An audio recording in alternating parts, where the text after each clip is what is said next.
get saying, you know what I'm saying? I see these whack MCs, they don't know what's going on, they don't know what to say, they don't know what's going on to do with life, you know what I'm saying?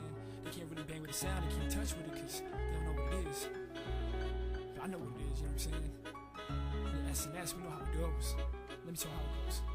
Yeah. How did you come up with the name of your album, the concept? What exactly is the concept?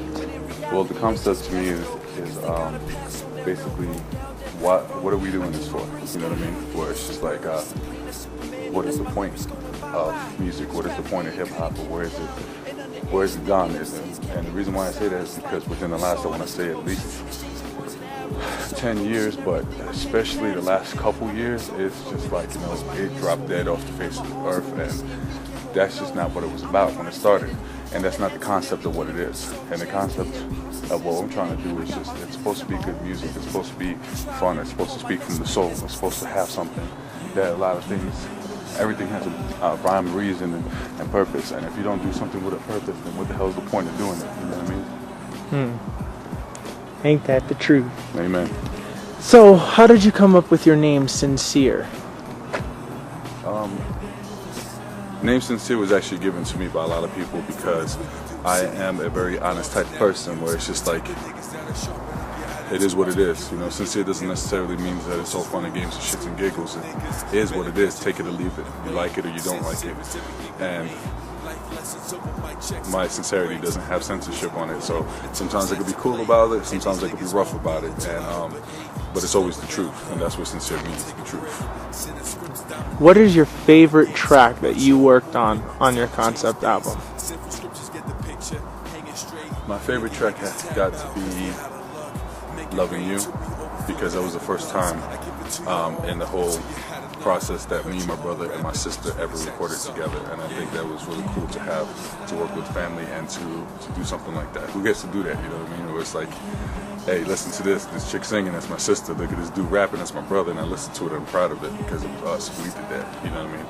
And a lot of people can't say they can do that, and I'm just very, very happy and appreciative that I have a family that has that kind of talent to it, and that has to be my favorite album, the track that we worked on the album, you know.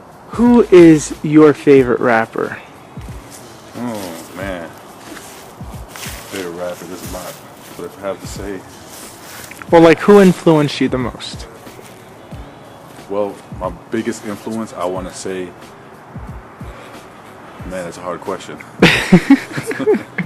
But if I had to say off the top of my head, it's going to be Mos Def. Mos Def. Mos Def. And the first time I listened to the Black Star album, Mos Def and Kweli, that was something where I actually picked up a pen and started writing, because I listened to that and I was just so highly influenced by that. It was like, wow, man, I can't believe that they're actually saying what they're saying and putting it into practice, and they're actually making it sound good and flowing with it, and they coming on some real shit. And I really do like that a lot. So just like that was one.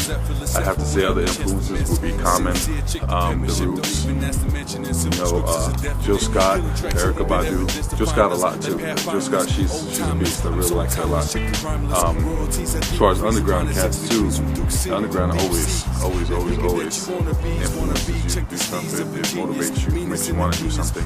One of my favorite, hands down, underground artists would be Blue, and he has an album called Below the Heavens with him and DJ Exile, and that album was just something that you know, resurrected hip hop to me. You know, I listen to that album like religiously. So there's a lot of cats that highly influence me. And it also goes according to moods too, depending on what mood I am. Sometimes I want to be some Jill Scott, sometimes I want to be some Mos Def, sometimes I want to be the game and just shoot people. You know, but it's just, you know, this, I can't answer that. I can't answer that question.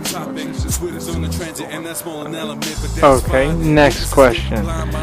Biggie or Tupac? Baby. Biggie, hands down. Make a license plate. Okay. Biggie, because Biggie was so raw with it, you know what I mean? Biggie was always consistent on what he said. Tupac was a very good artist. I no disrespect to Tupac whatsoever, but Biggie was just a man. I'm sorry, you know what I mean? That was just something that. Then they get hands down and they have to say nothing to say something. You know what I mean? And that's why I love Biggie's the man. So, Baby. I love it when you call me Big Pop. Throw your hands in the air if you a true player. I can't do it. I know eventually, because you got to rap about the latest things that's going on in your life. Yeah, just as long as it's always coming from the heart. But are you afraid that eventually if that ever does happen, will you ever feel like as though that you would lose your inspiration in writing and it just becomes harder? No, because my inspiration doesn't come from money. Ooh, good answer. My nigga, I feel the pressure, spoken like a professor, shocking like live tasers, trading my eyes for glaciers, building some skyscrapers, showing just what I made it, flamboyant in my behavior, humble in my approach, with speaking the words I wrote, complimenting the truest, lyrical Ray Lewis on the music I've influenced.